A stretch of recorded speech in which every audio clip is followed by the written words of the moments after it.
Hey, how's it going? Good to see you. Are you feeling okay? Good. I'm glad. Last time you were here, I was reading about John the Baptist. When he baptized Jesus, he saw the Spirit of God come from heaven and rest on Jesus.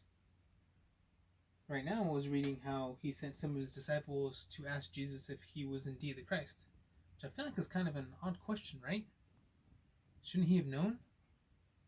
Far be it for me to criticize the second coming of the prophet Elijah, but the way Jesus answered, it's almost as if he's saying, "What do you think? But hear me out." And Jesus answered them, "Go and tell John what you hear and see. The blind receive their sight, and the lame walk. Lepers are cleansed, and the deaf hear, and the dead are raised up, and the poor have good news preached to them."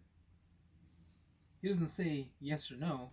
He just lists the series of events and leaves it to John to figure out the answer.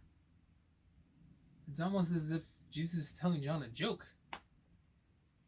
It's almost as if Jesus is making fun of him after John's disciples leave. As they went away, Jesus began to speak to the crowds concerning John. "What did you go out into the wilderness to see? A reed shaken by the wind?" John, this guy.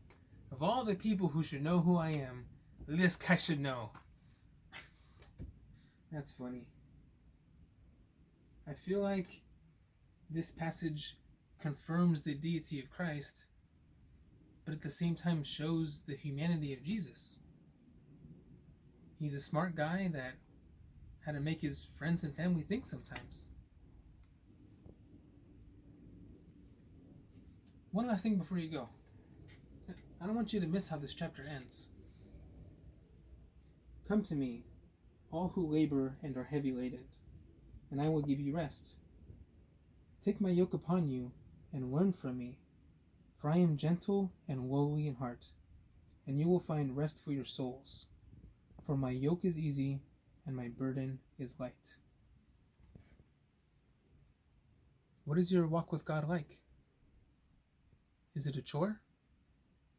Is it a burden? Is it one more thing to do that causes you stress? It shouldn't be that way. His yoke is easy and his burden is light. Walking with God should be a comfort. Spending time with him should be restful. Have a good day. Call me.